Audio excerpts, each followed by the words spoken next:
You can't make this script up. You can't make this script up. People want to talk about Donald Trump and unforced errors. Holy cow, you can't make this stuff up.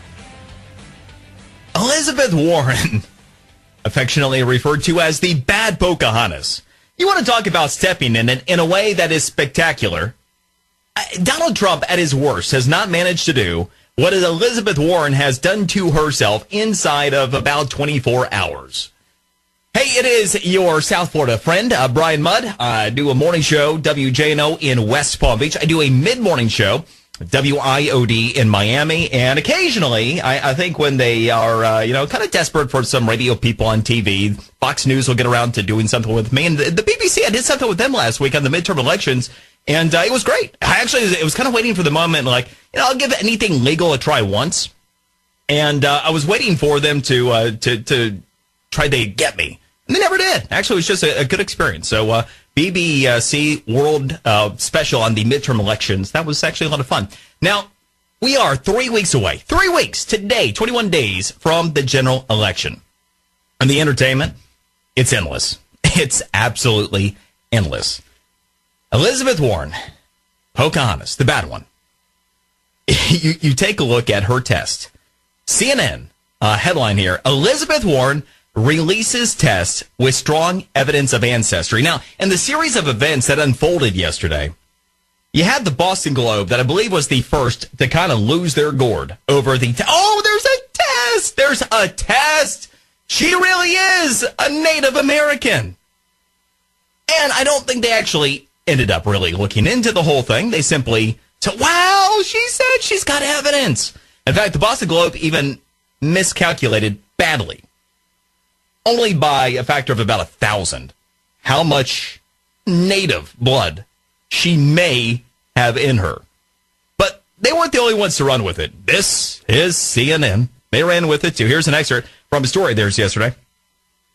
Senator Elizabeth Warren has released the results of a DNA analysis showing she has distant Native American ancestry, and an apparent attempt to preempt further questions and attacks should she run for president in 2020. Warren first faced scrutiny for her purported Native American heritage during her 2012 Senate race, but President Donald Trump has revived and amplified the controversy as he eyes Warren as a possible rival, frequently mocking her with the name Pocahontas.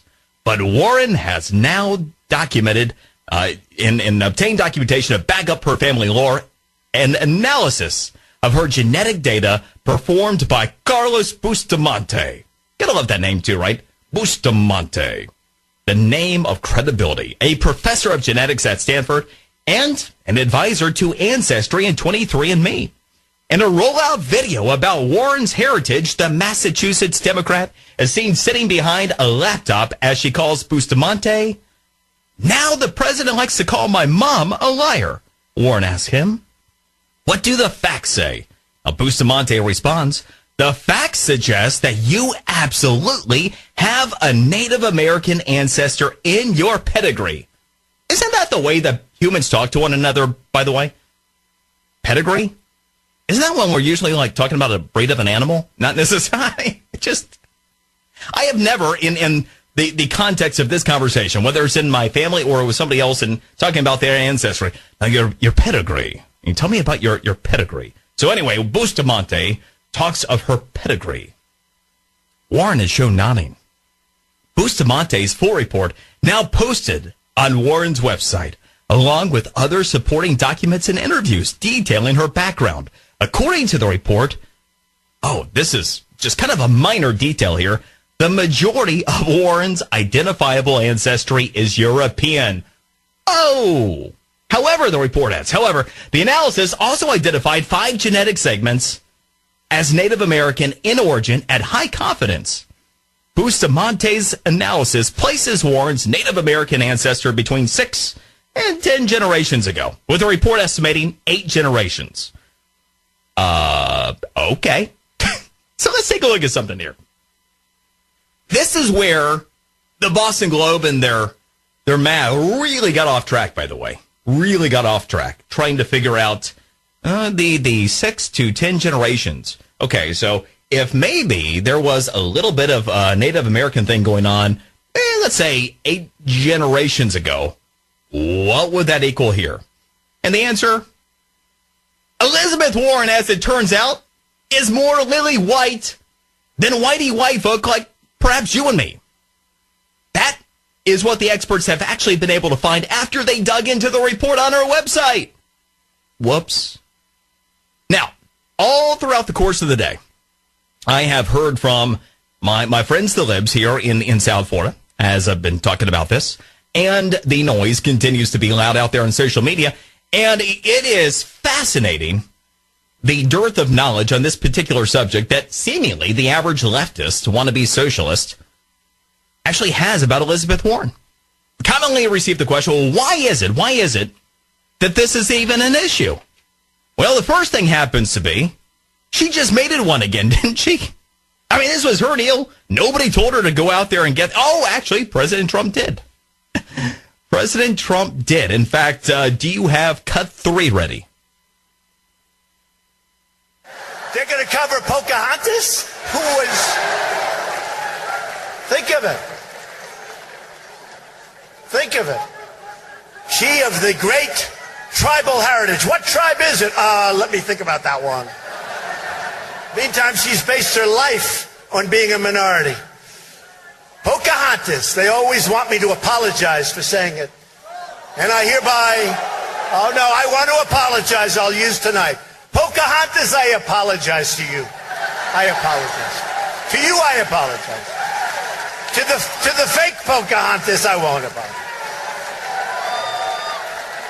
No, it's causing her problems. You know, that name's good because now even the liberals are saying, take a test. Take a test. There you go. She took the test. The always entertaining and prescient Donald J. Trump, President of the United States, at a rally back in July. She took the test. So she's the one who put it back out there. Maybe you have to wonder. You think that the president prompting her like that? You think she was like, I'm going to take the test. And then you figure she's supposed to be Ivy League educated, right? Wouldn't you actually try to figure out exactly what the results of your test would mean before you go out there and say, yeah, I'm Cherokee. Here it is. And then the experts go, actually, no. You are whiter than the average white folk here in the United States. Just saying. Oh, by the way. But that wasn't the best SmackDown of all. Now, in the grand scheme of entertainment and the full-fledged WWE version kind of SmackDown here, that came from none other than the Cherokee Nation Secretary of State, Chuck Hoskin Jr. This was the statement that he put out yesterday. Quote, current DNA tests do not even distinguish whether a person's ancestors were indigenous to North or South America. Sovereign tribal nations set their own legal requirements for citizenship, and while DNA tests can be used to determine lineage, such as paternity to an individual, it's not evidence for tribal affiliation. Oh, by the way, using a DNA test to lay claim to any connection to the Cherokee Nation or any tribal nation, even vaguely, is inappropriate and wrong. It makes a mockery out of DNA tests and its legitimate uses while also dishonoring legitimate tribal governments and their citizens, whose ancestors are well documented and whose heritage is proven. Senator Warren is undermining tribal interest with her continued claims of tribal heritage. And once again, boom goes the dynamite. Any questions? Yeah, you can have the President of the United States refer to Elizabeth Warren, a bad Pocahontas, as he might say, as a fraud. But really all you have to do is listen to the Secretary of the Cherokee Nation that she claims to be a part of, who calls her a fraud. Oh, by the way, details, these little things. So part of the liberal argument that I've heard of hands throughout the day is, what difference does it make anyway in Trump's tax returns? Okay, let's talk about the tax return thing real quick. So let's say that at worst, you think you got something on Trump's tax returns. Here's a person who lies literally about who she is and always has. And the problem is for folks who say, but who did it hurt? Oh, but it wasn't. It wasn't a victimless crime. there had been problems here. As a matter of fact, she's used it every step of the way to gain benefit in law school, to gain career benefit, to identifying as a minority. Now, somewhere, there is someone who is supposed to obtain the type of benefit that the bad Pocahontas received by virtue of her using her faux Indian status to obtain financial benefits, to obtain status, to obtain a position in a program that she wouldn't have otherwise attained. Every step of her career path was a fraud. So, yes, there are victims, the people that never had the opportunities, and for that matter, what are the odds that had she never had those opportunities by virtue of her fraud committed against all of these institutions, what are the odds that she would have been in a position to become a United States Senator in the first place? Two sides to stories, one side of facts. Again, the president, he calls her the bad Pocahontas. He calls her a fraud. But when the secretary of the Cherokee Nation does, how about going straight to this source? This is Brian Mudd. I'm in for the great one. Mark Levin. She's been consistently misleading the people of Massachusetts and the American people in saying that she had this claim. Now we know there's no real conclusive proof that she has a Native American identity. That is Jeff Deal, the Republican also known as cannon fodder in the Massachusetts Senate race. What happened? What happened, Massachusetts? Once upon a time, not all that long ago, there was some semblance of pride. Elizabeth Warren? And at this point, here's the question. Jeff Deal, the Republican in this race, has been trailing by an average somewhere in the neighborhood of about 25 points. Is there any chance that the backfire here is enough to move the needle even reasonably? Jeff ended up calling today on Elizabeth Warren to drop out on back of her being Pocahontas and her entire test backfiring on her quite spectacularly. But you take a look, and I mean not to project anything onto the good folks with questionable voting habits in Massachusetts right now. But heck, take a look at New Jersey. We got a Senator Menendez. He's still leading in the poll. What happens? What does it take? Do you actually have to be inside of a jail cell before you'll not be voted for if you're a Democrat, Massachusetts, or Jersey? What happened, people? Come on now. There got to be some sense left in there somewhere. So anyway, Jeff Deal, everybody, just in case, because for many, including potentially even some folks in Massachusetts, might be the first time you've even heard the guy's name. But he's trying, and give him credit. By the way, I'm Brian Mudd in for Mark Levin. You can catch me at Brian Mudd Radio and talking about the fun that the president has had on back of Elizabeth Warren's botched rollout of her test, proving that those high cheekbones she talked about really had something to it. The president now tweeting today said, Pocahontas, the bad version, sometimes referred to as Elizabeth Warren, is getting slammed. She took a bogus DNA test and it showed that she may be 1 in 1,024. Indian is what he's referring to there. Far less than the average American. Now Cherokee Nation denies her? DNA test is useless? Even they don't want her. Phony. And he continued. He wasn't done there. He had a lot of fun this morning. He said, now that her claims of being Indian heritage have turned out to be a scam and a lie, Elizabeth Warren should apologize for perpetuating this fraud against the American public. Harvard called her a person of color. Amazing con, and would not have taken her otherwise. And again, this is the important point here when we're talking about the Elizabeth Warren deal. It's not just, it's another politician lying. It's not that. Number one, it is a lie. It is a fraud that she has kept up her entire adult life. But secondly, it's not a victimless situation. She committed fraud for personal gain every single step of the way. Educationally, professionally. She even went in because a couple steps along her career path, these Ivy League institutions, it identify her as Caucasian. She made sure that she was always referred to and would have it changed that she was Native American or a person of color. I mean, Seriously. But the president still wasn't done. He said, thank you to the Cherokee Nation for revealing that Elizabeth Warren, sometimes referred to as Pocahontas, you can just see him and hear him saying that too, can you? Is a complete and total fraud. And again, you don't have to listen to me. You don't have to listen to the President of the United States. All you have to do, take it straight from the tribe that she claims to be part of. Kind of tough. Kind of tough for her to rally back from that one. By the way, the president, in terms of tweets, holy cow, he had all kinds of moments today, including moments with Stormy Daniels, now to be referred to as, I guess, horseface. that happened today. But we have a bunch of other stuff, obviously. It's been going on in the news, including the Saudi Arabian situation. We'll be discussing that a little bit later in the show. We have the, oh, by the way, Honduran Caravan part, whatever this is, 3.0, that is on its way here. And this was a really cool thing. President tweeting out, United States has strongly informed the president of Honduras that if the large caravan of people heading to the U.S. is not stopped and brought back to Honduras, no more money or aid will be given to Honduras effective immediately. Well, thank you. This is the one thing I've never understood about foreign aid. Why is it that we give foreign aid to countries that screw us? Over and over and over. In the case of Honduras, we give them $1.5 billion per year. What the heck are we giving $1.5 billion to the Honduran government for?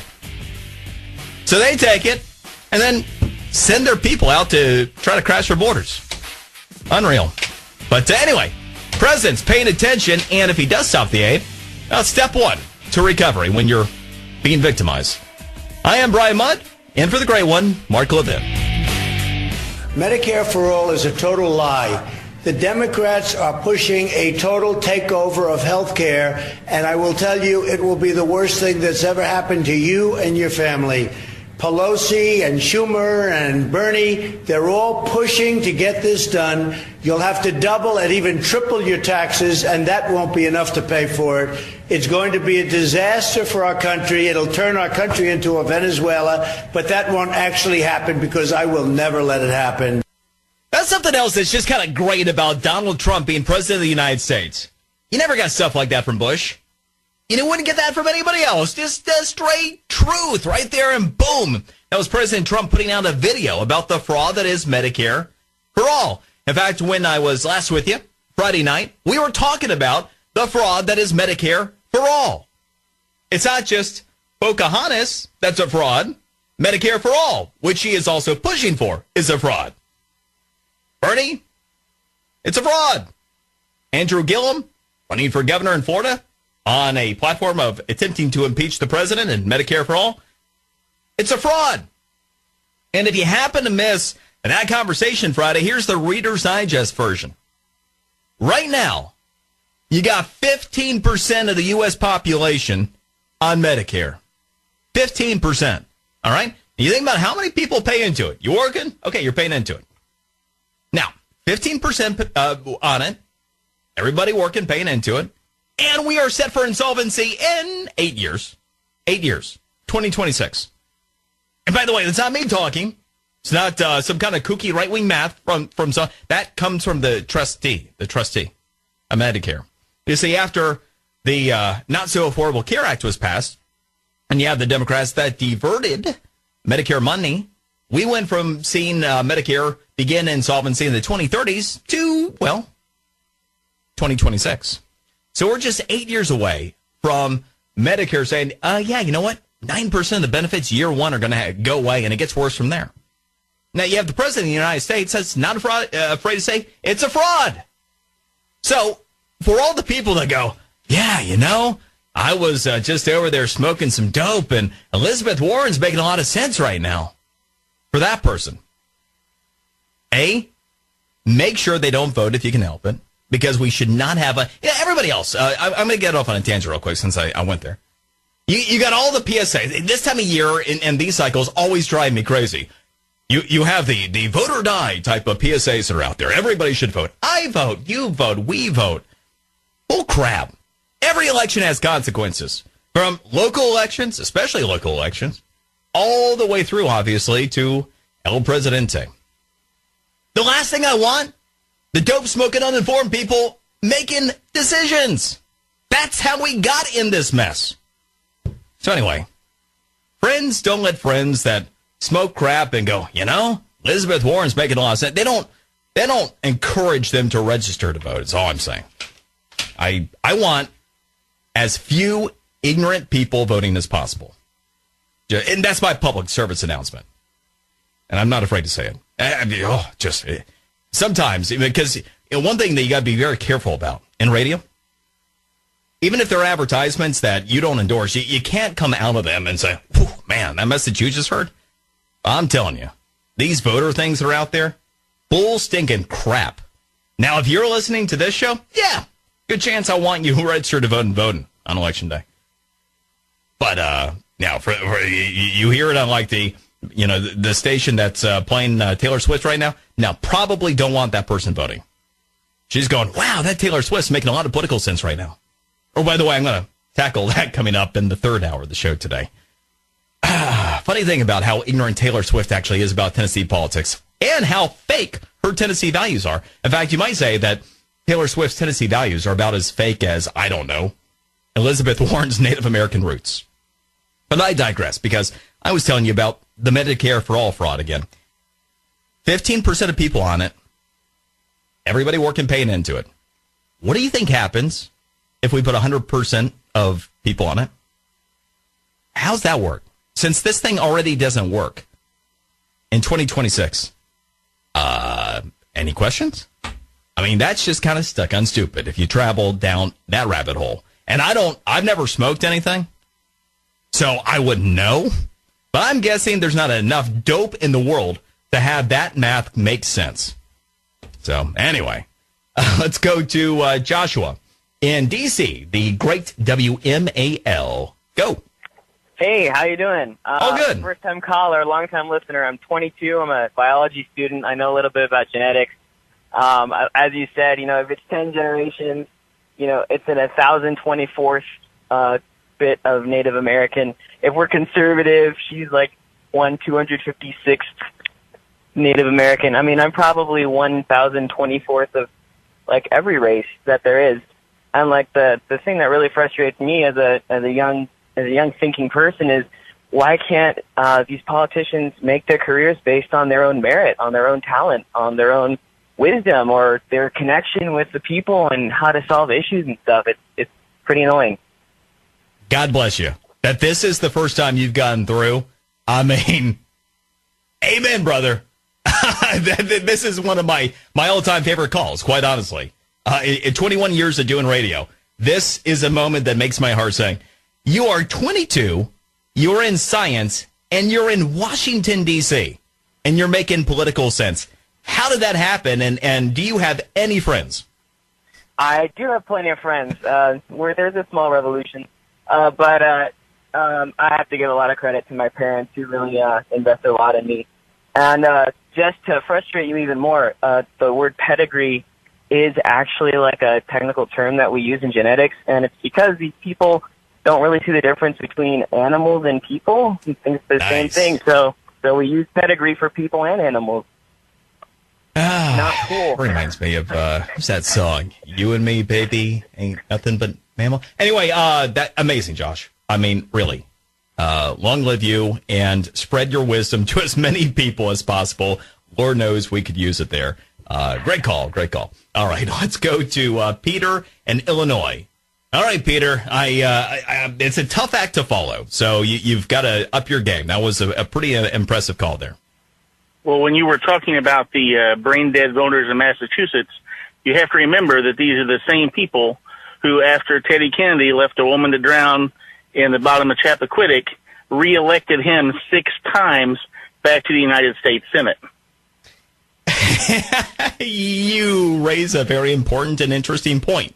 In fact, the only thing that he did get disqualified from was, ultimately his presidential bid at that point. And you're right. If you can ultimately get away with Chappaquiddick and you still get reelected in Massachusetts, you know what? I defer. That is an excellent point. Which, by the way, that whole thing, and it's fascinating. And by the way, every now and then, because of the last name, people will think that Because I'm in broadcasting, I am directly related to the person who helped break that story, one Roger Mudd back then.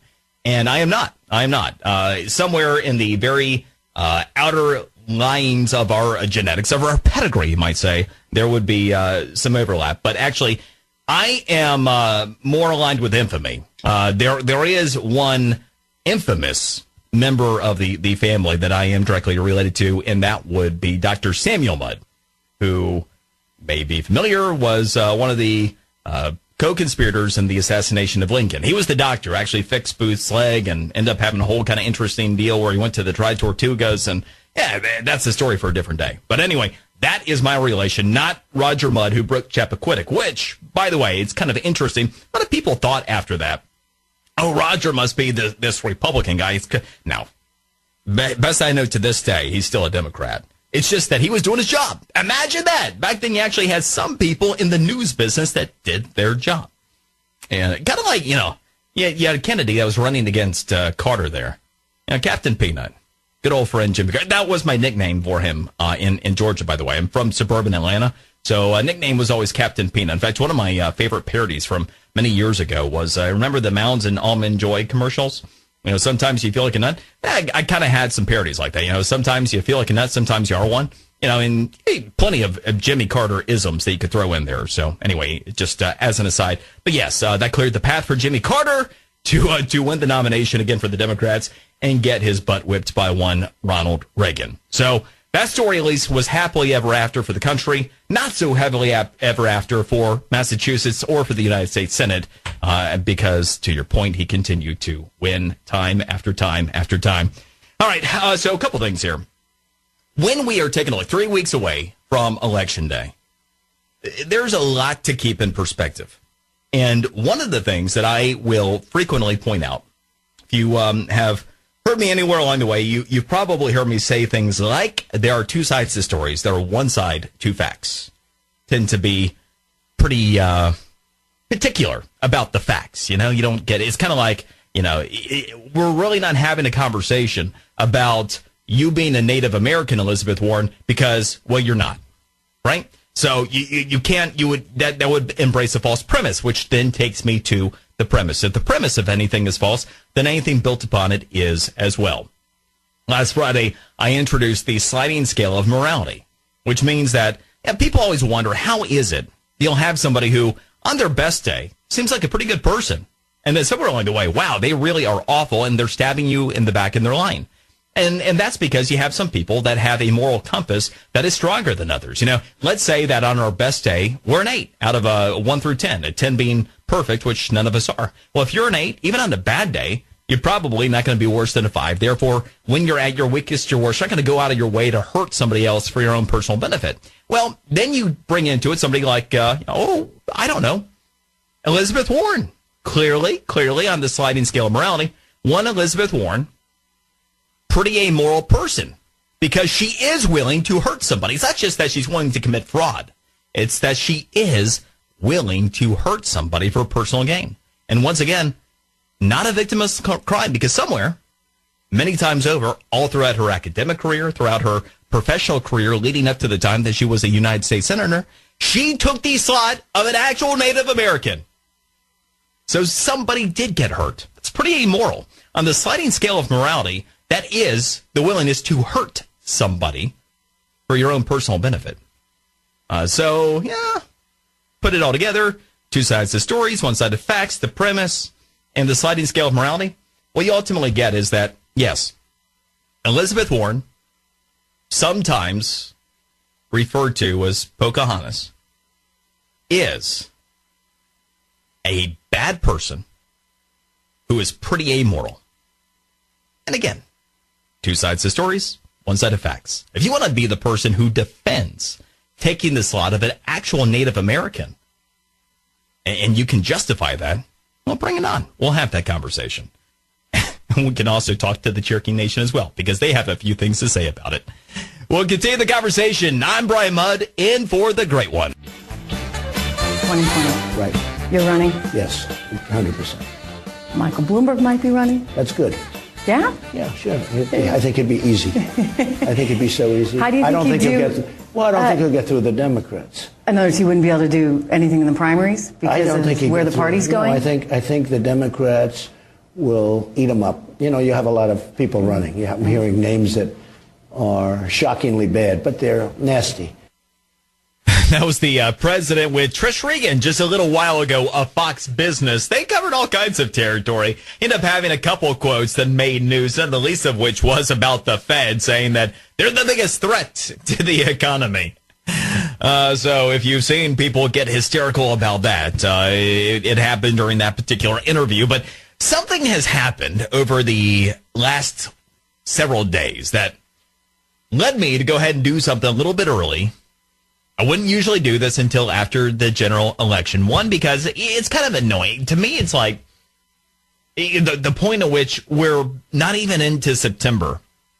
And you go into the store and the Halloween stuff is all rubbing up against the Christmas. Like, seriously? Come on now. A little space, a little distance. It's not necessary. Not yet, right? Can we not get through the midterm election before it's about 2020?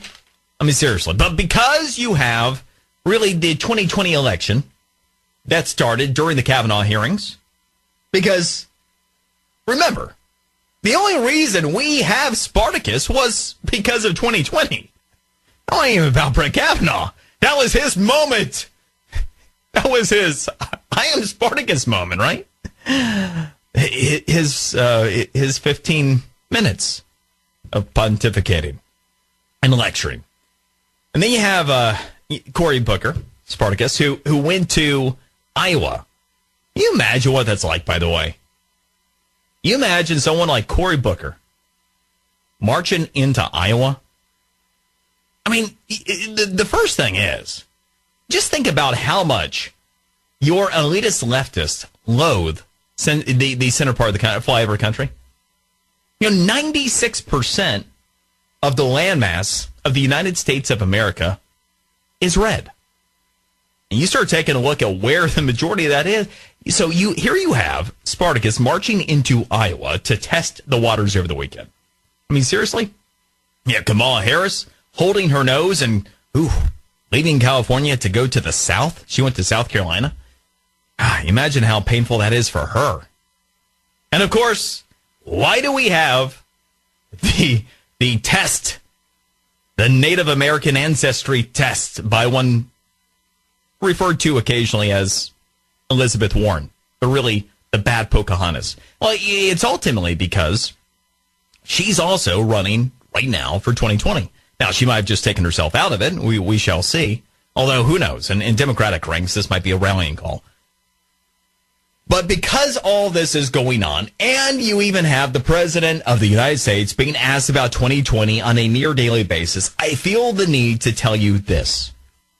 President Donald Trump will likely be reelected. There you go. Done. Back to you. Trump, odds are he's reelected. Now, before you just sit there and go, well, that sounds pretty baseless. No, it's not even anything to do with the economy. It's not anything to do with all of the record improvements that we've been seeing. Here's the first reason why the odds are in his favor. He's an incumbent president running for re-election. So let's start there. 65% of presidents who run for re-election win. And in order not to win, you have to be as lame as Captain Peanut, the aforementioned Jimmy Carter. Or you have to do something like, read my lips. No new taxes, and then raise taxes. And then you get yourself a Ross Perot, and it splits the vote. So coming up, I will give you a little bit of the background about that 65%. And we'll get into some of what's going on in Saudi Arabia as well. It is, it's festive. We have a lot to talk about. We're just getting warmed up. I am Brian Mudd, in for the great one, Mark Levin. Did mention some of these deals. There's some arms deals at stake right now in Saudi Arabia. They're having a big, right. It's called the Davos of the Desert Conference. Right. And given the news out of that part of the world with the Washington Post columnist going into the embassy and never coming out, are you still going to send a delegation? Are you still going to send Treasury Secretary? Well, what we have right Mnuchin? now is Mike Pompeo, who's terrific, who's done a great job, Secretary of State. is with the king right now and the crown prince, literally as we speak, and we're trying to find out what went on. And a lot will be determined. He hasn't gotten back to me. He's going to probably over the next couple of hours, sometime prior to your show. Okay. But he will be getting back to me, and you'll start hearing what is happening. Turkey's looking at it very strongly. We're all looking at it together, but Turkey and Saudi Arabia are looking at it very strongly, and it depends whether or not the king or the crown prince knew about it, in my opinion. Number one, what happened, but whether or not they knew about it. If they knew about it, that would be bad.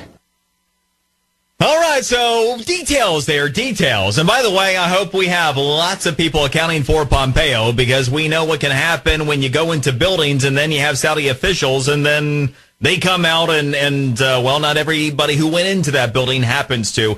There is an unholy alliance we've had for quite some time, and it's been with Saudi Arabia. Now, in the context of Saudi Arabia, it seems like we're making a lot of progress. I mean, shoot, women can drive.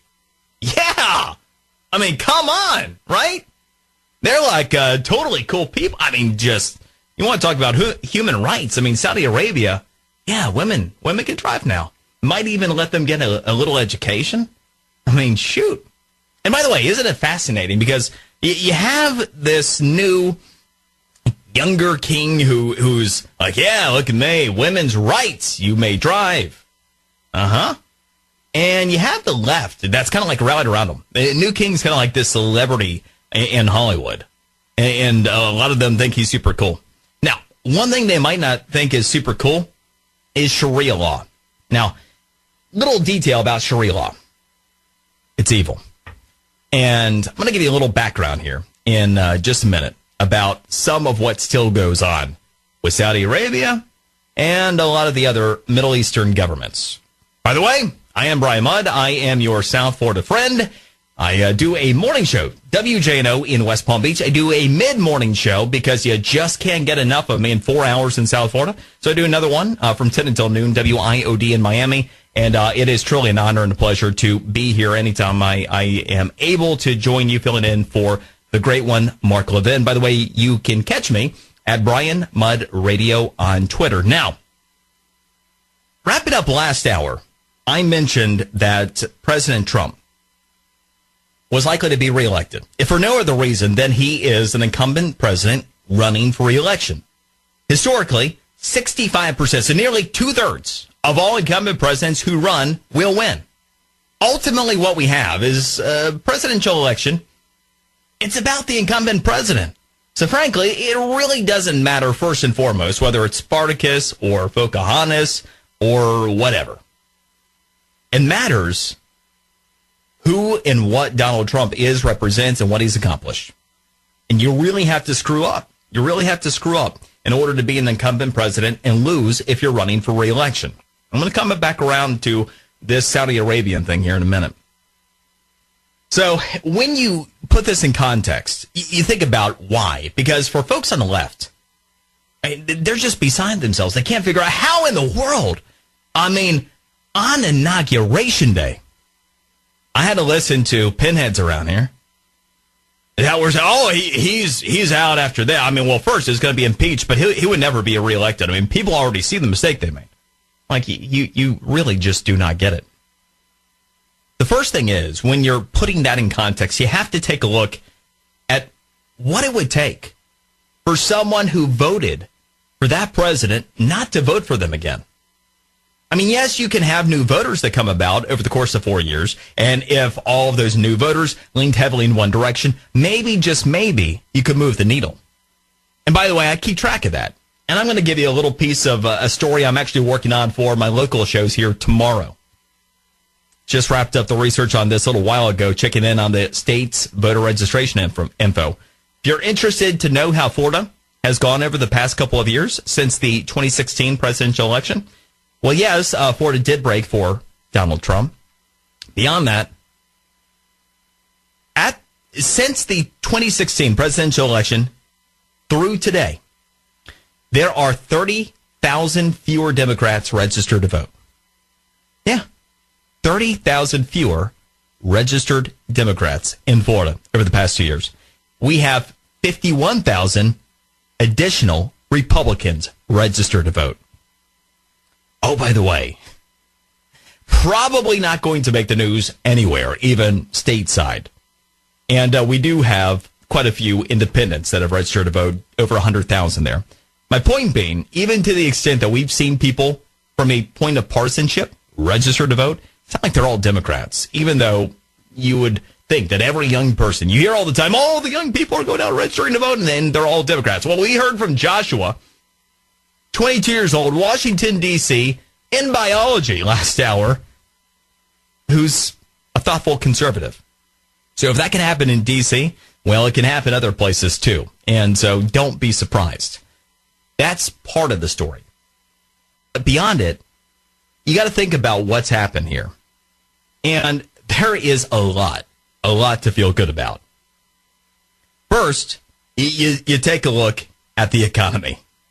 We have the best economy in a generation. I never faulted millennials for buying into the hope and change bull crap. They didn't know better. They went through school hearing from a bunch of people who didn't get in the education establishment. They get out there and go, yeah, this really does suck. They hear Obama and they go, well, I guess he's right. Until they actually are given an opportunity to see what the U.S. economy is capable of. And then you got some eyes that are open. Best economy in a generation. But we have 2 Supreme Court justices, tax reform, the end of the Affordable Care Act mandate, lowest unemployment rate in 49 years, and by the way, record low unemployment for all demographics except Asian and white men. Yeah, remember how it's all about the white men? White men and Asian men, the only demos out there that are not at record low unemployment right now. Oh, by the way. But you also have the biggest increase in net take-home pay in 32 years. By the way, I mentioned that, I believe, on Friday, and I received some notes from some angry folks on the left. Always happy to try to deal with them, but I want to lay the groundwork for that one once again, because it's not hard to get there. It is a little math, and it's easier than calculating the Pocahontas math, if you're the Boston Globe listening. It works like this. You take the overall salary that the average person was making last year. You take a look at what it is today.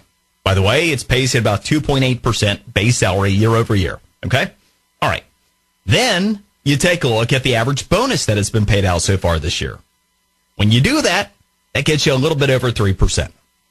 And then you take a look at the average net benefit of the tax cuts, which happens to be, for the average full-time employed person, about $1,800 this year. You put all that together, and boom, you get 6.7%. Ain't complicated. 2 sides to stories, 1 side to facts. It's real. And by the way, in the event that you're the angry leftist that goes, yeah, but I haven't seen any benefit for the tax cut. Well, that's because you nor your employer probably did anything about it, which, by the way, approximately 30 million people who are in that situation where employers didn't make adjustments, you didn't make adjustments. So if you're not seeing it, it'll be reconciled when you file your taxes. And congratulations, you'll have likely given the government an interest-free loan. But it's still there because well over 90% of people do benefit from the new tax law. But that's all the cool stuff, right? I mean, all that progress that I just cited. And you have to ask yourself, well, if you voted for Donald Trump, why would you vote against that in 2 years? The answer is, if anything, he probably has attracted more votes. If he did nothing else, no other accomplishments, and what was status quo from here until 2020, he probably gets reelected. And again, 65% of presidents who run for reelection win. So if he were less successful than he is, he would still likely be reelected in 2020. But here's the next point, and this is the understated point. I'm going to work on something conceptually before I give you some facts. We'll do that in a little bit. How often were we talking about domestic terrorism? Think about that. How often did we have radicalized domestic homegrown terrorism in the United States prior to Donald Trump becoming president? That was a fairly regular occurrence, wasn't it? Now, you take a look at not having that problem. You take a look at not having Tea Party and white people, specifically, these are angry white men that are singled out by the Obama administration as the number one folks on the watch list. And instead you have people that do fit the profile for potential Islamic terrorism that have been number one domestically under the Trump administration. And guess what? Doesn't make the news if they stop it before it happens, which happens a lot. And the foreign policy success, I'm not just talking about North Korea and the fact that to date we've at least kept Russia at bay, or that Syria, as much of a mess as it is, has been dealt with about as peacefully and with as little damage to the United States and our interests as we could have hoped for at this point. I'm not even talking about all that. I'm not even talking about the trade deals that have been worked out thus far to our benefit that are often under-discussed. I'm talking about the near eradication of ISIS, but also the implications for other parts of the Middle East. Now, one of the amazing turnabouts in all this had been Saudi Arabia. We actually have had Saudi Arabia under the Trump administration say that they are with us, with Israel, a Middle Eastern country, saying they're with Israel against Iran. That's holy cow material. Now, that's where this whole situation with, hey, we got this journalist who, by the way, has an interesting history of his own that goes into a consulate in Turkey. We have some folks from the Saudi regime that enter, and a few hours later they leave, and probably not putting his feet up by eating bonbons. So we have a missing journalist. Okay. That's where this whole situation gets complicated, because we've made some progress with Saudi Arabia. But the problem is, back to my sliding scale of morality, if you are not very moral at the start of your compass, you can become pretty evil at the root of it. And it's important to know who and what these people are that we're still dealing with. And I'll bring you the rest of the story, as the late great one would have said. I'm going to bring you that coming up here on the other side. I am Brian Mudd, in for the great one. He walked into that building, and there's no video of him walking out. So either he's still in there somewhere or he's dead. That's really the only explanation for it. If there was video of him leaving the facility, I think common sense tells you the Saudis would have produced it. Who did it, how they did it, I think we have to assume the worst, and we'll see. Well, there you go. Pretty straightforward. Marco Rubio kind of laying it out. So, where's Waldo? Our friend formerly known as Jamal Khashoggi. All right, so as this situation plays out, I laid the groundwork by saying probably the greatest accomplishment of all of the Trump administration is actually the one we think about the least day to day, because we're not dealing with the problems. Every day we see the benefit of the economy we got in front of us. But we kind of forget that, yeah, you know what? We did used to have all those domestic radicalized terrorists all the time. We haven't had those problems of late. By the way, I'm not superstitious, so I'm not trying to jinx anybody here. But guess what? That doesn't mean that they don't happen around the world. I referenced Sharia law. We got some problems here. There was a real education that I undertook after we went into Iraq. So I went along with the narrative that, hey, Afghanistan's the target. Yeah, Osama bin Laden, but hey, we know that we got problems there. Saddam Hussein, bad dude. If he goes down, that makes sense. And the people, if they could be free, they're going to want to be free. Not understanding all of the complications. So once things didn't work out exactly the way that we all hoped and were kind of led to believe that they would, I decided I was going to go straight to the source and read the Quran. Starts out, by the way, and I'll give you the Reader's Digest if you're not familiar. Starts out kind of like sunshine and lollipops, and by the end, it's kind of like, hey, if you don't see the world the way we do, you die, and by whatever means necessary.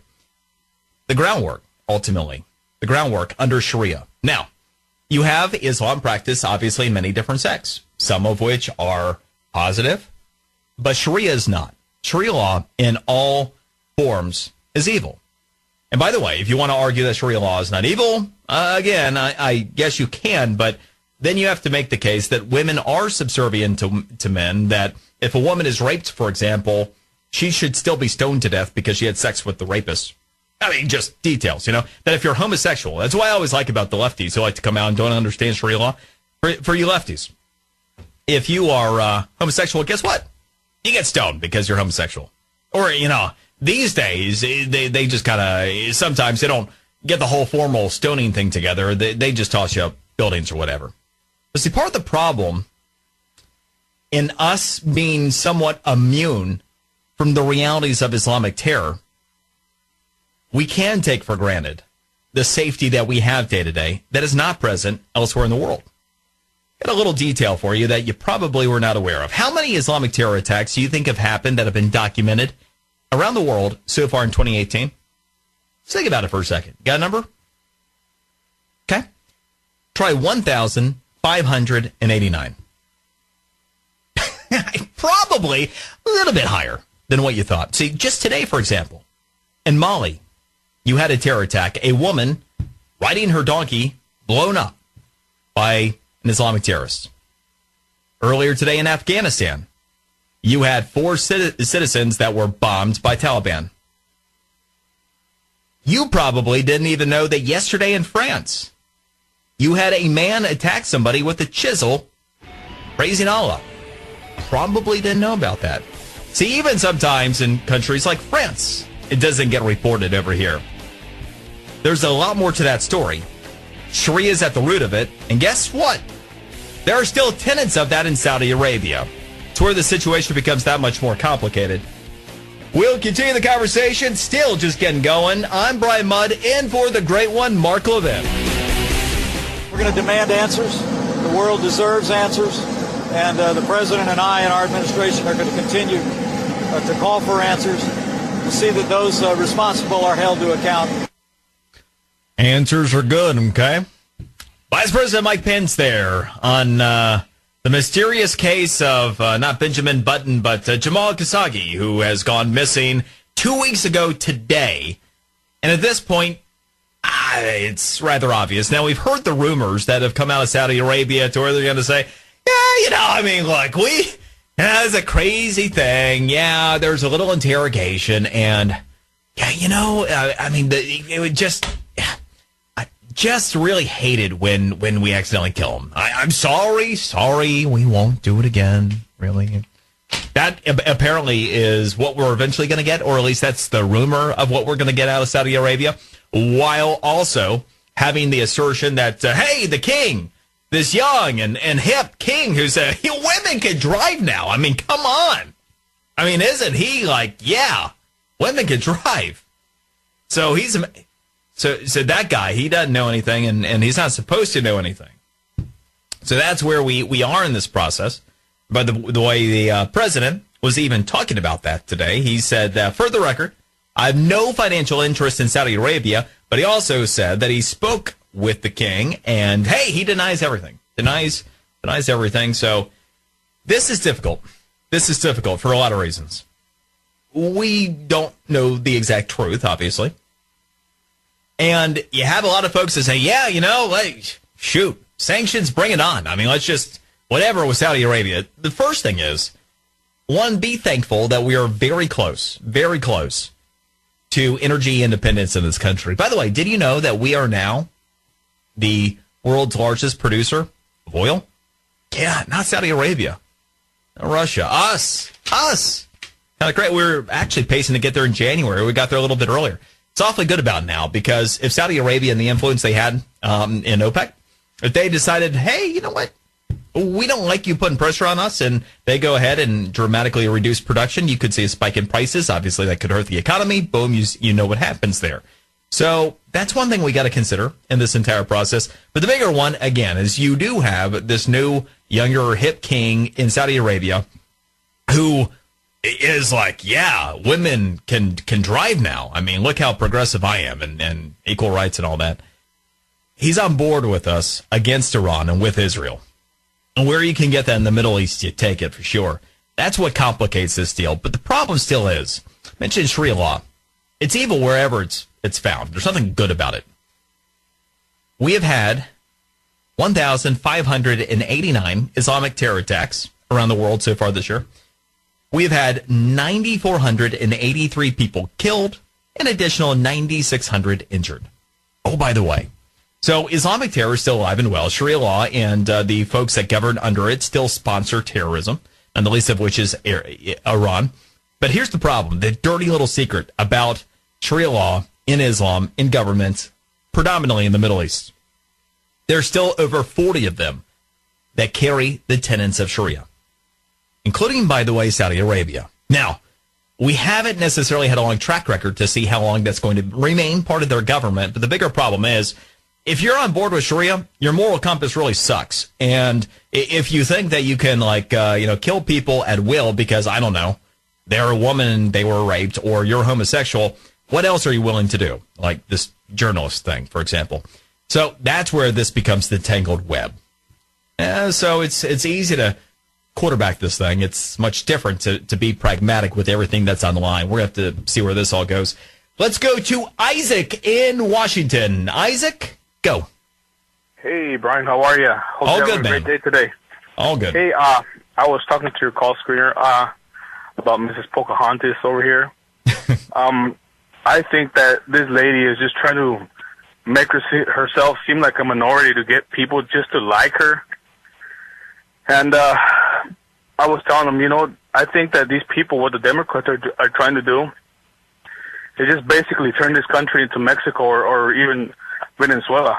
I am here in the United States under the DACA program, and I think it really sucks, that these people have the nerve to actually make themselves look like, oh, we're one of you guys, just to try to get sympathy from anybody and anybody who actually cares.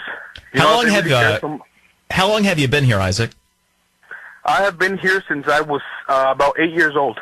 Okay. And how old are you now, or approximately? Right now, I am 33. Okay. So your view of the United States as a child and an adolescent to today, what's changed and what's your perspective?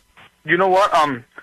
Like in any race, there are good people, there are bad people. I've had good experiences and really bad ones too. But overall, what people have in this country is like let me just say this: the privileges, the everything that people have in this country. A lot of if not everybody in the Democratic Party takes it for granted. It just to me, it's frustrating because when I remember when first Donald Trump was running for president, all these celebrities saying, "Oh, we're going to leave this country." Hey, I would love to take their spot. They never do. They always say it, and they never do. It's so disappointing. I would love to take Miley Cyrus' spot or what's his name, Kaepernick's spot. If he's so unhappy, I'd love to trade spots. Well, Colin Kaepernick is making way too much money being the role of the victim who sacrificed everything, making about estimated $100 million, just a little bit more than he would have made as a backup quarterback in the NFL. So yeah, I mean he fully has capitalized on his victim status. And Isaac, I appreciate the call and the perspective. It's interesting. I'm here in South Florida. I'm Brian Mudd filling in for Mark Levin, by the way. And in South Florida, Hispanic means about 30 different things.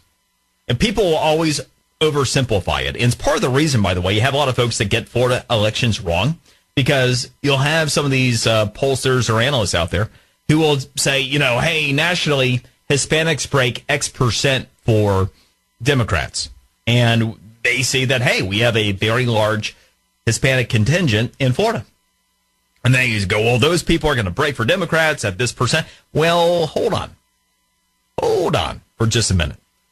You have to figure out all the different interests and all the various different groups that are here, all the Caribbean islands that are represented. Mexico, yes, you do have South and Central America that's also represented. One of the things I found to be most interesting, kind of like Isaac was indicating there, here on DACA, for many on the right, there are stereotypes and assumptions. For example, if someone's here on DACA, they probably are an Obama type of Democrat. They don't like Donald Trump, right? Well, not necessarily. Big misconception that way. Kind of like, hey, X number of Hispanics will break this way regardless of where they're from or what their interests are. You got to get to know the people. And I found far more often than not that people who really sought out the United States, true immigrants that wanted a better life, overwhelmingly are more conservative than not. Certainly socially more conservative than the Democrats have been in a very long time. But even in terms of economics, I mentioned earlier this hour, you have a lot of the younger folks, you have millennials, for example, who are starting to have their eyes open to what this economy can do, what the United States economy is capable of. They didn't know before because they became adults during the recession and then the Obama economy. So now they're just starting to go, wow, things can be different. I've seen it even around radio here with some folks that have been here over the years, like, wow, it really can get better. Yeah, it can. Same deal with a lot of Hispanics, a lot of different backgrounds. A lot of folks that want a better life, if they can obtain it, they're going to want more of that. And so what we've actually been seeing increasingly is a trend towards them. Two of the most watched districts in the country did a BBC special on the midterm elections. They wanted to highlight 6 different regions of the country and the toss-up elections.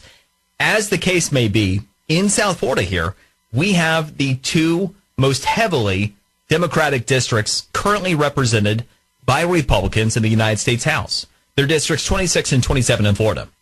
In District 26, you had Hillary Clinton win in that district in 2016 by 16 points. But you had Carlos Curbelo, the current representative, who's a Republican, win by 5 or 6 points. You go, how does that happen? That wouldn't happen in other parts of the country, right? I mean, there are too many people that just vote the ticket. If you're voting for Hillary Clinton, how could you vote for any Republican congressionally? Again, what I was just mentioning. Not as conventional as the not so conventional wisdom or wise thought would have you think. There's a lot more to the story when you start talking about Hispanics and immigrants that want a better life. In District 27, you have Hillary Clinton having won that district by 20 points. 20 points. And you had the retiring Ileana Ros-Lehtinen win that district by 10. I mean, that's the difference here. And that's why it's important to break beyond some of these stereotypes to really understand some of the dynamics. Many folks do not support the left and what they've been doing from the immigration stance. And many folks that are here on DACA got a disproportionate number in South Florida. I've talked to a lot of them over the years. They might surprise you politically. So anyway, just a little food for thought as we are 3 weeks away from Election Day. Let's go to Ryan, who wants to take me to task. Ryan in San Francisco. Go. Hey, you mentioned that, people who smoke pot are all dumb or whatever. Not quite, but not educated or not politically. Not quite. You kind of came across that way. I made a stereotype about it, yes, but you're here to tell me that's not the case. You and your bong are on the right side. I work my ass off. I actually got a good, I got my crumbs back from Trump, and there you are in the land of Nancy Pelosi. Yep. And exactly right. And I'm going to vote red up and down the ticket. Amen, brother. I'm actually going to look into all my city council people now and ask them, because I only got 21 days left, so I got to get going. God bless you, brother. And duly noted. I did make kind of a nasty stereotype about the dope smoking folks and maybe how they would vote. So this is a really interesting show we're having here, because managed to have a 22-year-old biology student last hour from Washington, D.C., which, by the way, 91% of Washington, D.C. votes for Democrats. And he is a thoughtful, pragmatic conservative.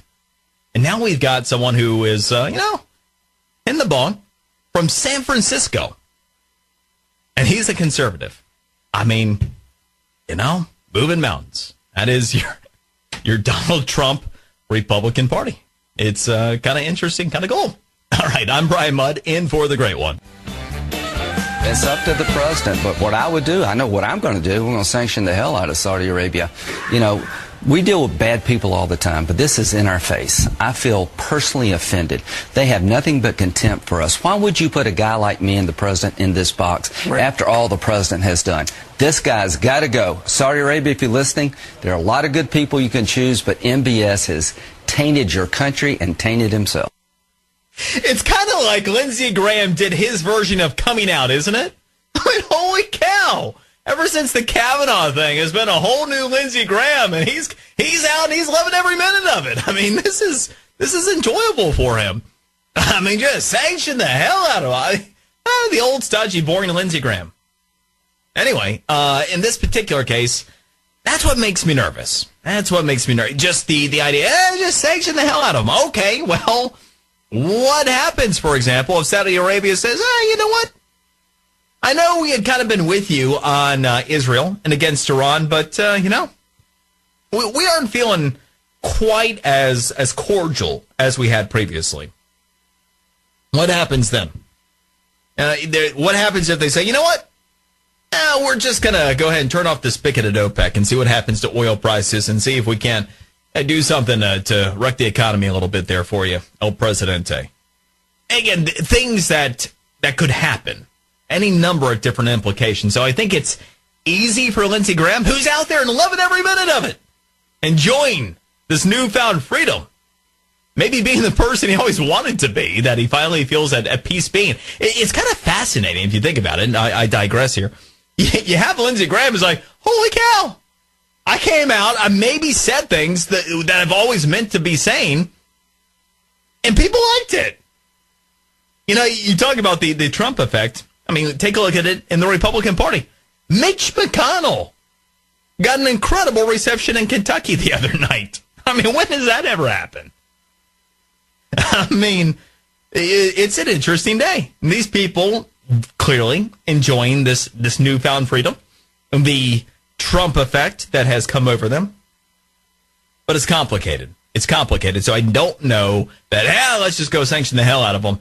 That's the best answer. And I'm not sure that we're necessarily going to find our friend who is mysteriously, where exactly? Jamal Khashoggi. Let's go to Aaron in Kansas. Aaron, go. Oh, just a quick question. If the king denies any knowledge of it and whatnot, give us a body. It's obvious he's not in the consulate anymore. Give us a body. This poor guy's in a hole somewhere still being tortured. It's an interesting thought.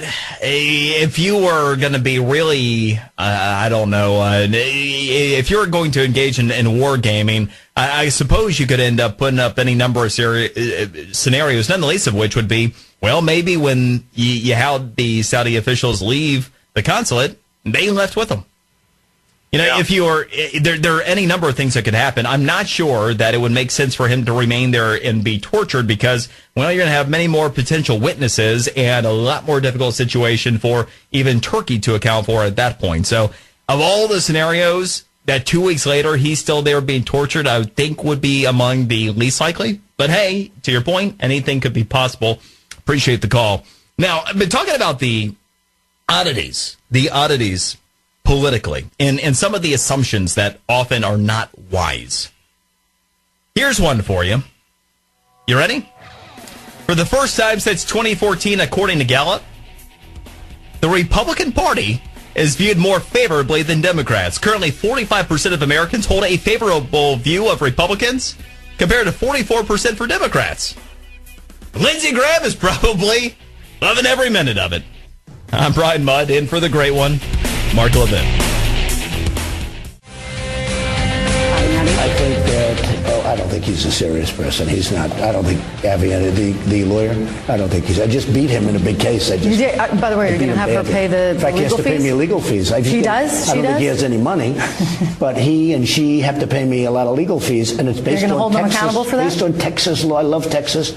Based on Texas law, where the legal fees are nice and plentiful. And you'll hold them to that? Are you serious? Of course. I'm just asking. Wouldn't you be disappointed if I said no? They'll pay a lot.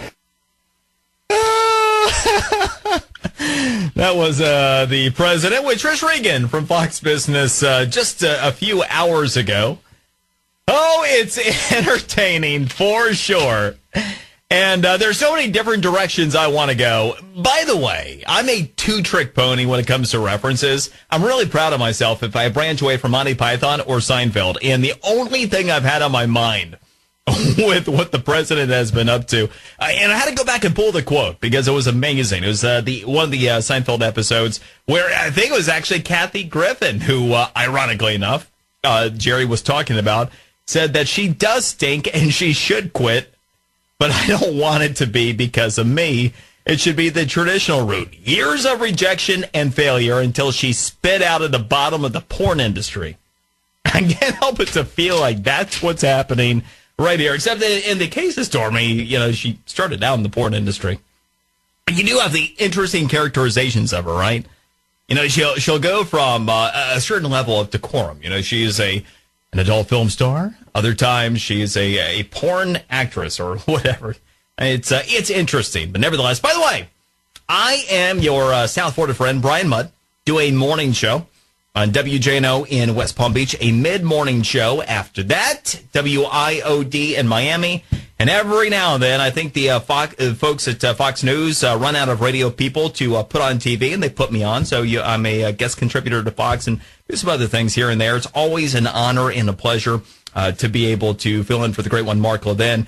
And holy cow, this happened as well, related to the whole Stormy Daniels Avenatti thing earlier today. The president, I don't know, about 4 hours or so ago, tweeted out, citing Fox News, federal judge throws out Stormy Daniels lawsuit versus Trump. Trump is entitled to full legal fees. And commenting off of that, President Trump said, great, now I can go after Horseface and her third-rate lawyer in the great state of Texas. She will confirm the letter she signed. She knows nothing about me. A total con. All right, there you go. Good old Horseface. Oh, boy. So that happened. And then, kind of speaking of some of the nonsensical things that are happening out there, you got the Taylor Swift effect. Remember a couple of Sundays ago where the earth moved because Taylor Swift, she did it after years of the entertainment industry and the folks on the left. They finally got her to do it. That was going to move literally one of the mountains, I think, in eastern Tennessee. The Taylor Swift effect as she weighed in with her Tennessee values. Which the first thing to know is that Taylor Swift is to Tennessee what Elizabeth Warren is to Cherokee Indians. Not one of them. Oh, by the way, small details. I'll get there. I couldn't help myself but to put together some information on Taylor Swift and on the race that she endorsed and her clear lack of understanding of any of it. When I ended up reading, this was a headline, I believe it was on Sunday on CNBC, how Taylor Swift's political endorsement could become the biggest ripple ever at the polls. Biggest ripple ever at the polls. I mean, okay. Maybe, just maybe not how you thought. Here's an excerpt. Last week, pop star Taylor Swift made waves by breaking her stance of political neutrality and backing Democratic congressional candidates in her home state of Tennessee. The effect of Swift's surprise endorsement, which was made via an Instagram post, were felt right away as thousands of people between the ages of 18 and 29 registered to vote, according to Vote.org. Ooh, it's happening. Okay. Now, I'm going to get straight to the point about the Taylor Swift effect that some of the media, as recently as a couple of days ago, were still like, oh my gosh, it's happening. I think it's quieted down a little bit over the past day or so because I think more of them are like being pointed to the polls and going, hey, you see what's happening in Tennessee or that? See, Taylor's specific endorsement of the Democrat, Bill Bredesen, in Tennessee's U.S. Senate race, you see, at the time of the endorsement, Marsha Blackburn, the Republican challenger in this race, she was averaging a 3-point lead in the three most recent polls in Tennessee, all right? Blackburn, 3-point lead in the three most recent polls prior to the Taylor Swift effect. Where is she today? In the 3 most recent polls in that particular race, her lead is now 9 points. So, not exactly what you probably thought would happen here. So the Taylor Swift effect in the immediate aftermath of the race that she finally weighed in on is negative 6% in a week. So I like to say you got 2 sides to stories and 1 side to facts. But here's the deal. You got a lot of folks that are familiar with the concept that for every action, you got the equal and opposite reaction, right? We had a science guy on earlier in the show. Here's the thing. In the South in particular, you have a lot of folks that will end up getting energized about the moment you got celebrities that are weighing in. And specifically, when she ended up outing herself pretty much immediately for her lack of understanding of pretty much everything, including the person she was endorsing. See, if you're in Tennessee and you're following politics, you might have noticed that she was a bit of an obvious hypocrite for a few reasons, among others. Now, she said that Marsha Blackburn doesn't represent her Tennessee values.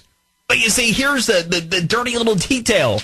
Taylor isn't actually from Tennessee. She's from Pennsylvania. Pennsylvania. Huh. And she happened to only move to Tennessee to pursue her music career in high school. Oh, by the way, she's lived there less than half her life. Hence the, Taylor Swift is to Tennessee values as, say, Elizabeth Warren is to Cherokee Indians. The person sometimes referred to as Elizabeth Warren, better known as the bad Pocahontas. Now, she spoke of supporting LGBT rights. LGBT rights as part of her Tennessee values, by the way. Guess what?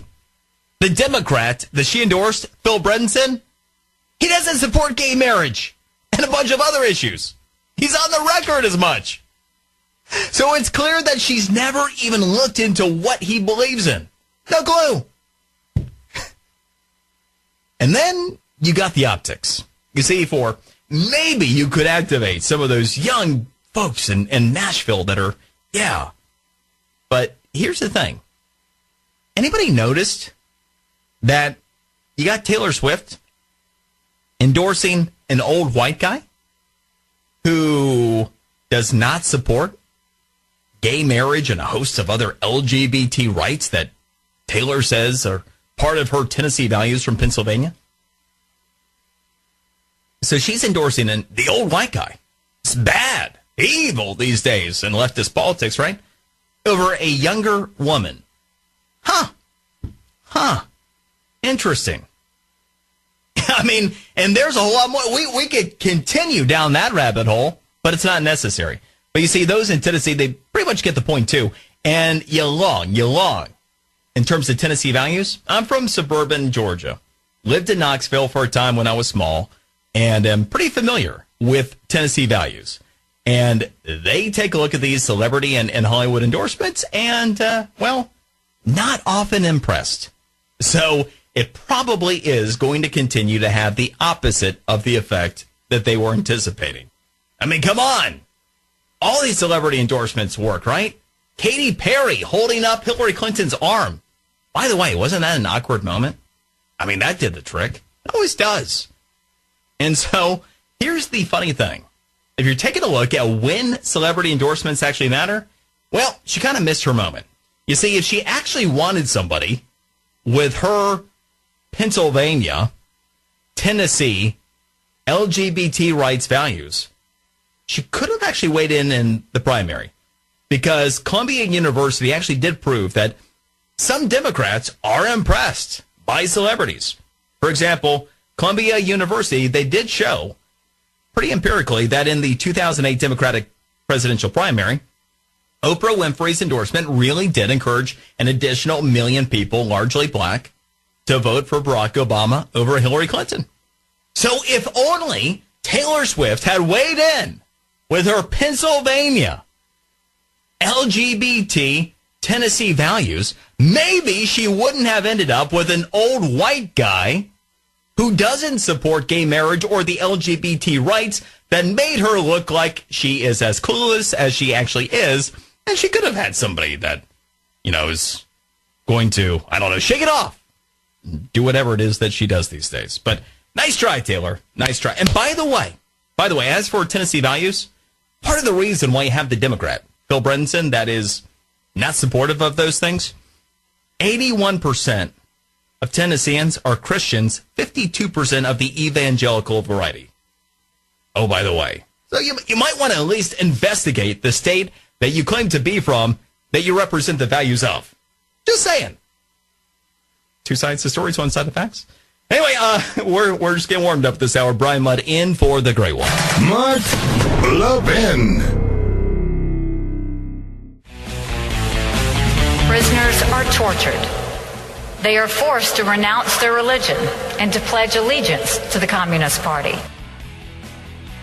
Well, that is the one good thing we got going at the United Nations on our way out. Nikki Haley. By the way, do you know who she was talking about there? I mean, any number of countries, right? China. Whew, that kind of sounds bad in that context. You might have thought it was Saudi Arabia or something. No, not any of those. It was China. Which, oh, by the way, Jeff Bezos? Holy cow. Jeff Bezos stepped up to the plate. I'll tell you about that in a moment. First, I won the wife lottery. She's amazing. Number one, she puts up with me. And just for that, she deserves a medal. But she sent me a text when I was making the analogy with Taylor Swift and one Pocahontas. That Taylor Swift is in 1024th Tennessean. So there you go. That is how authentic Taylor Swift's Tennessee values really are. Now, Jeff Bezos stepping up to the plate and doing something kind of amazing. You might have noticed this trend of technology companies of late, with all of their friends in Silicon Valley that have all this diversity of thought, such diversity that the lone conservative apparently left at Facebook is now out of the company. He left yesterday, I believe it was. So now you have complete open-mindedness with the exact same mindset at pretty much all these companies. So what's happened increasingly is that you have them voting. Here are the best and brightest minds. They involve all the codes and everything that goes into building software and building whatever it is that they're creating at insert technology company here.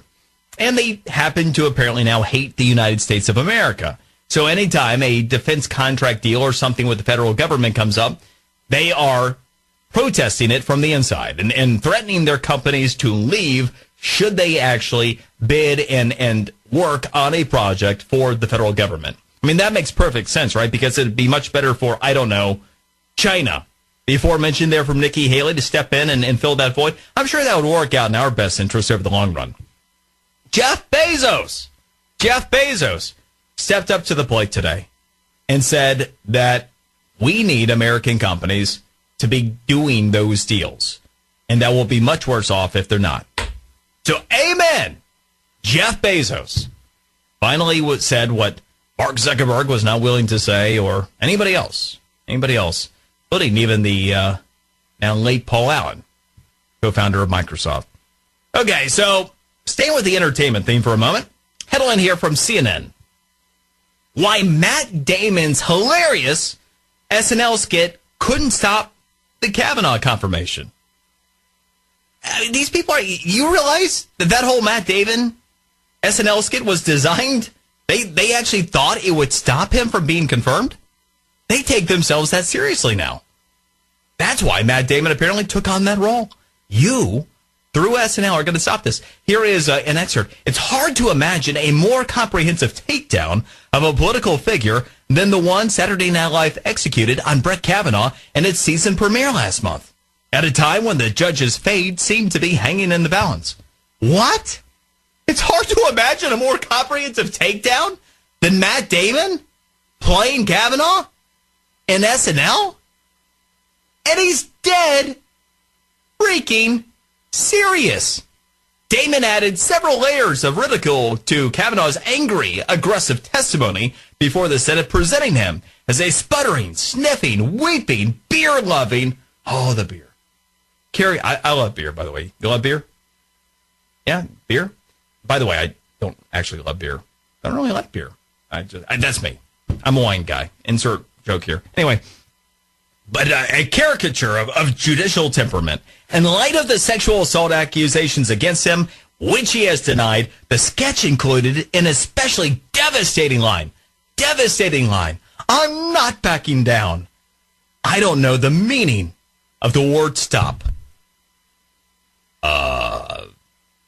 These guys are serious. That evidently was what they had worked. This is the moment. You see what's going to happen here? I don't know the meaning of the word stop. That's going to be the one. You know what that means because, hey, And then, a few hours before the dress rehearsal of the show's next episode, Kavanaugh was confirmed as a justice to the Supreme Court. Oh, the horror. SNL can hardly be blamed or mocked for failing to keep Kavanaugh off the court.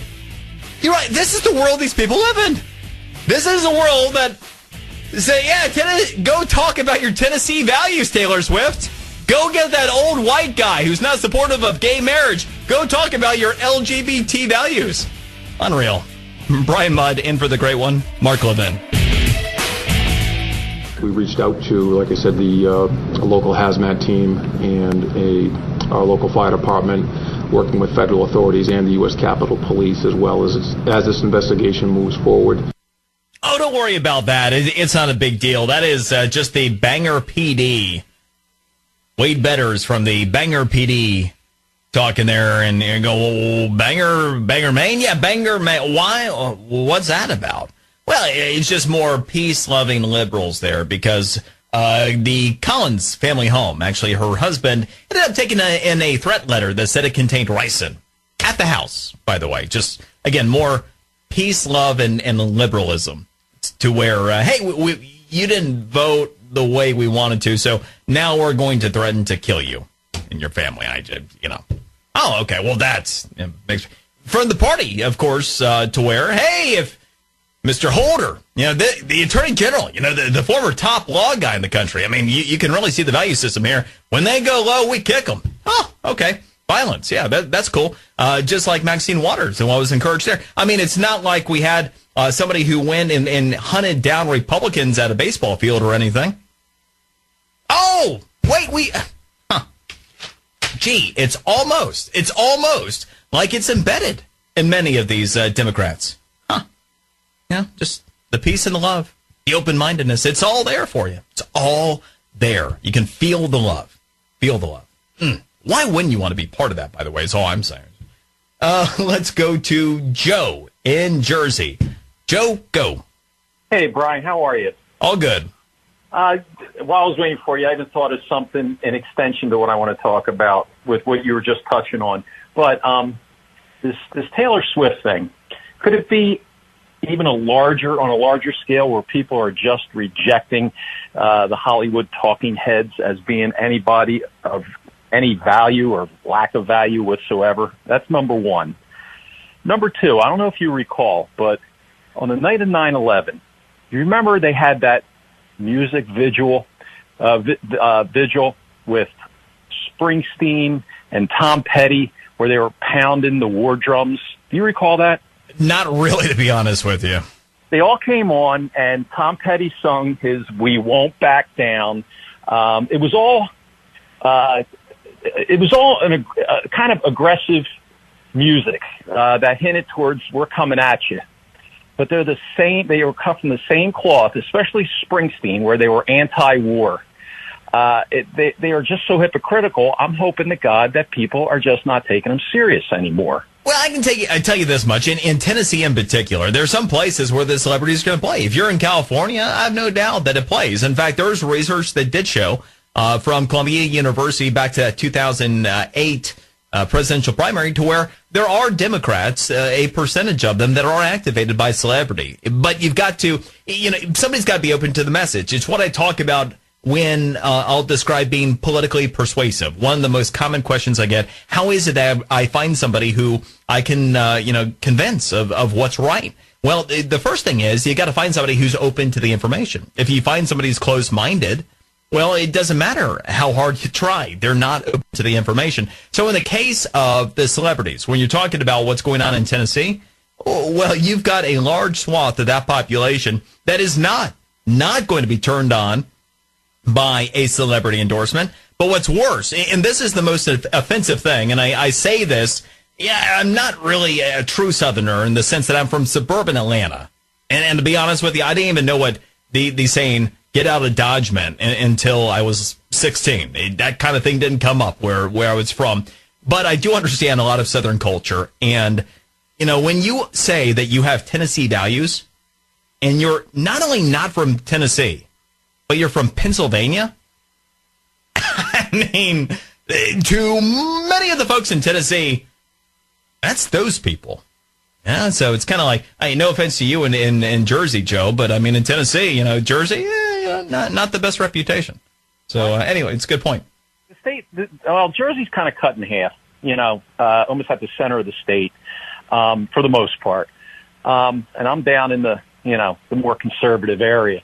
But I'm hoping to God that these numbers who rely on these celebrities for their political opinions are shrinking more and more and more. That's my hope. Yeah, I think the only celebrity that you necessarily have to worry about in terms of this cycle is the President of the United States. I mean, there is that irony to a certain extent. He's obviously successful, independent of the celebrity, but, hey, just pointing out what somebody otherwise probably will if I don't. All right, appreciate it, Joe. And Menendez, I mean, come on, really? You got some work to do in Jersey. Let's go to Liberal Lynn in Arizona. Not happy with what's going on in North Dakota. Hey, Lynn. I'm still not liberal. I have always been on both sides of the fence. And honestly, with the sense of sounding egotistical, you should have somebody call me back and let me tell you my entire story. But in order to cut it short, very quickly, I did vote for Obama. I fully believe in gay rights. I fully believe in freedom of religion. I fully believe in a woman's right to choose. All down the line. But I have always been, I never succumb to what anybody tells me without my own thought process behind it. Good. And so I am that moderate that everybody wanted me over to the other side, because truthfully, I do preach those very social liberal values.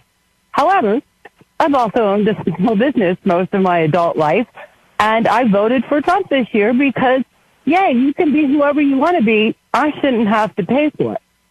So now with everything that's going on and watching the Kavanaugh thing, and yes, I'm upset that you're not making a bigger deal over the Heidi Heitkamp freaking campaign ad that just came out in North Dakota, because that is, did I mention I am a true sexual abuse victim with documentation. Mm-hmm. So I'm sorry. I am that moderate that everybody wants to pull over. Unfortunately, at this point, I'm going to tell you straight up, if my kids, I don't care if we go back 50 years, if my kids have to sit on a table and get a butcher job abortion, or God forbid you have to round up and start ghettos again and put my LGBT friends in a camp, I am all for it. Put that right wing guy in there and do that, because at this point I feel that I have a better chance of converting them over to my true value beliefs, which are everything, it goes against everything I just said, because at least they will listen to me. But this Democratic Party and what they are doing has so soured me to their side with their blatant hypocrisy and just freaking utilization of people and my ideas that I believe in. Well, Lynn, you raise a number of interesting points, and it sounds like you have been very much politically involved and evolving over a long window of time. you're not atypical from a lot of likely Trump voters. And even it's difficult because I'm not sure the delineation between conservatives versus Republicans versus moderate. It's really hard anymore with labels. But what I will say, and I see this a lot with especially younger Republican-esque voters, what you're basically describing is that you are a social liberal, but you're fiscally conservative. And ultimately, it's how do you want your government to be run? Now, in the grand scheme of things, if we're talking about the values that you just represented, is Donald Trump likely to strip any of those potential rights from any of the aforementioned? No. Is Donald Trump going to, be the guy to try to push for the elimination of gay marriage? No, he's not. For that matter, he's even told justice to stand down when it comes to marijuana enforcement. He's not the most conservative guy. I mean, take a look at his own personal life. It tells you as much.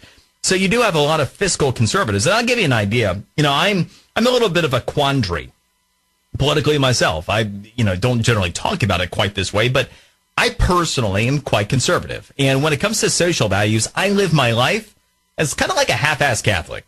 If I said I was a good Catholic, it wouldn't be true, so I want to be honest. So, yeah, kind of like a half-assed Catholic. But, I adhere to that kind of value system. So, for example, personally, I'm pro-life. But I believe in a libertarian form of government. So when it comes to social issues, I am more inclined to get the government out of the way. For example, I don't think the government should be involved at all in marriage. Why is it that the government dictates marriage? Why is it that the tax code has ever delineated based upon one's marital status? We've created so many issues that way that didn't have to be created because we put government into the mix. So I am inclined, it's like with marijuana. A lot of people think that, because I will rail against it. Like we have, medical marijuana legalized in Florida, which a lot of states do, and you have the recreational use in several more states. I'll rail against it. And people, oh, you're just anti-marijuana. No, I'm not. I don't care. You can smoke your crap as long as you keep it away from me and don't hurt anybody. My issue is that it's not legal. I believe, again, in the premise. And so in the case of something like marijuana, well, it needs to be either legalized or at a minimum decriminalized by the federal government. Otherwise, all we're doing in all these states, like mine, is thumbing our nose at the United States Constitution. It doesn't work that way. And that's the reason that we got all this kind of horse crap stuff going on where you can't use the financial system. And it creates a whole host of problems under that. And you have doctors that will go, given like a wink and a nod because you can't actually issue a prescription because, oh, by the way, you're trying to issue guidance on a Schedule I drug. So, again, that is, I think, where you're coming from, more of a position that is prevalent within a Trump supporter, but maybe even a younger Republican-esque, again, voters, for the lack of a better label. And certainly, I think people who are constitutionalists. So, anyway, my heart goes out to you for having been a victim. Best to you and your family, and may God bless. And by the way, for Hyde Camp in North Dakota, I mean, come on. Hyde Camp in North Dakota, you're talking about a state that Trump won by 36 points. And she's voted with Donald Trump approximately 40% of the time. I mean, it doesn't exactly line up with the North Dakotan values. I mean, I don't know what Taylor Swift would say, but just saying. I'm Brian Mudd, in for the great one. This election now is down to simple things. Are you for what they did to Kavanaugh? Are you for having your government run by a mob? Are you for sort of a rule of law, person's presumed innocent? What kind of country do you want and who do you want to run it? Do you want these people who spit on me and yell at me being in charge? Or do you want a more orderly process? Judge Kavanaugh represents the best in our legal community. He was treated like garbage, despicable, and I hope they pay a price. That is the artist formerly known as Lindsey Graham, United States Senator from South Carolina, who whole different person since the Kavanaugh hearings. I mean, he's been liberated, and he's loving it. All right. By the way, I want you to do something that is super, super important for your kids, for your grandkids. There is a book out on the 30th. It's October 30th, a couple weeks. That is from Mark Levin's dad. Jack. It's called Our Police. And now more than ever, it is critical. It is absolutely critical that we raise a generation with an appreciation for the folks that put on the badge every day, leave their families, and go to keep us safe. I mean, we know what goes on anymore. Super, super important. And Our Police, beautifully written, and it's got wonderful illustrations. So go ahead and get it pre-ordered. Again, it's coming out October 30th. You can pre-order it on Amazon right now. Our Police by Jack Levin. Now, Lindsay talking about the midterms there. One of the things I'm inclined to tell you is that the most pervasive form of bias in the media is omitting. I'm going to give you a little something here. Somewhat related. Investors Business Daily headline, Trump's approval rating is better than you think. Here's an excerpt. Trump has been enjoying a rare string of good news. The economy is humming, and the jobless rate just hit a 49-year low. Trump won an intense battle over Brett Kavanaugh's nomination to the Supreme Court. He secured a replacement for NAFTA. His poll numbers are edging up, and Republican prospects in the midterm elections appear to have improved. But according to the Gallup poll, Trump's approval rating as of his 632nd day in office was 44%. As a matter of fact, Trump's approval rating is now higher than or tied with 3 of the past 6 presidents at this point in their first terms. Oh, by the way, right? Something you probably hadn't heard before. He's currently tied with Obama at 44% and above both Clinton at 41% and Reagan 42% at this same stretch in their presidency. Did you know that? Higher approval rating at this point than both Clinton and Reagan. Tied with Obama, but here's what's more, and this is not in the Investors Business Daily article. Every Friday, I go through all the polling information that's been accredited for the past week. I put together some information, try to see what's really going on out there. Among likely voters, you average out likely voters, Donald Trump's approval rating right now is 4 points higher among likely voters than Barack Hussein Obama at the same point in his presidency. Oh, by the way, again, most pervasive form, bias in the media is omitting.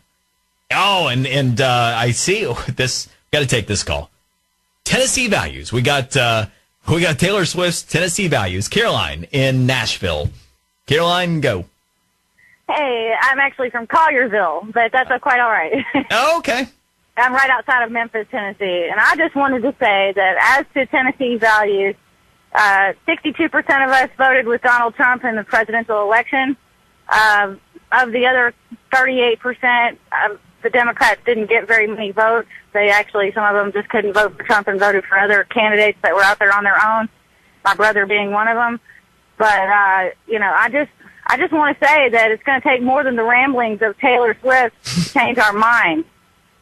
So you in Tennessee are going to shake it off? Yeah, we're going to shake it off. We're not even going to really pay any attention. If it hadn't been reported in the media, it would have been beneath my notice. All right, so there you have it. Caroline and company in Tennessee going to shake it off. Taylor Swift's Pennsylvania, Tennessee Values. Brian Mudd, it's been an honor and a pleasure being with you. You can catch me on Twitter at Brian Mudd Radio.